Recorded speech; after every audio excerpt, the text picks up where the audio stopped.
I've audited ad accounts where the top spending creative has been running unchanged for over 120 days. The budget is flowing, the metrics look steady. Then, one week, CPA doubles overnight. The client panics, but it wasn't sudden. The ad had been fatiguing for months, and no one noticed. Hi, I'm Mohammed Azim, Performance Marketing Lead at Xentro.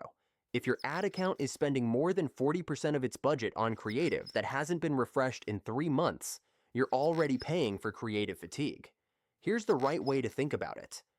Every ad you launch has a shelf life. The first few times your audience sees it, they might stop, read, even click.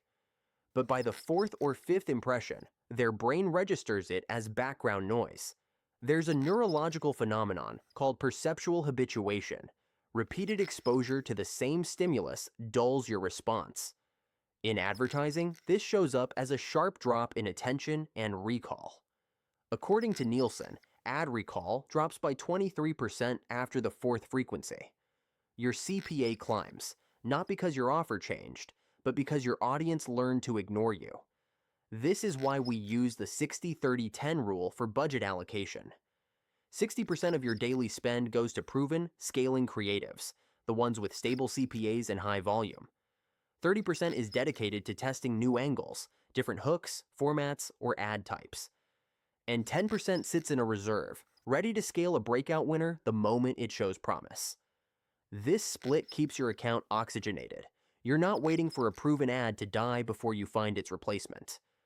You're continuously introducing fresh perspectives to your audience while still capturing demand with what's working. Now, here's what most advertisers do. They find a winning creative, dump all budget into it, and ride it until the metrics unravel. Then they scramble to test new creatives under pressure, often with poor results because they're reacting late. At Xentro, we saw this play out with a hospitality brand we managed. Their top ad had a stable ROAS for weeks, until frequency hit 5.2. Within 4 days, CPA rose 41%. We shifted to the 60-30-10 model, rotating in 3 new video creatives per month, while keeping the original for the 60% bucket, but aging it out over time. Within 2 weeks, overall account CPA dropped 35%. The lesson: creative rotation isn't a creative decision, it's a budget efficiency lever. So here's your action step. Open your ad manager right now and look at the last 30 days. Identify the top 3 creatives by spend. If any of them have a frequency over 4 and haven't been refreshed in 90 days, you're sitting on a fatigue leak. Reallocate 30% of that creative's budget to new angle testing today. It's not about constantly chasing virality. It's about respecting the natural attention curve of your audience. That 40% waste I mentioned, it's not an algorithm penalty. It's a predictable pattern. And the most fixable cost in your ad account is simply knowing when to let a creative retire. I'm Mohammed Azim. Measure what matters.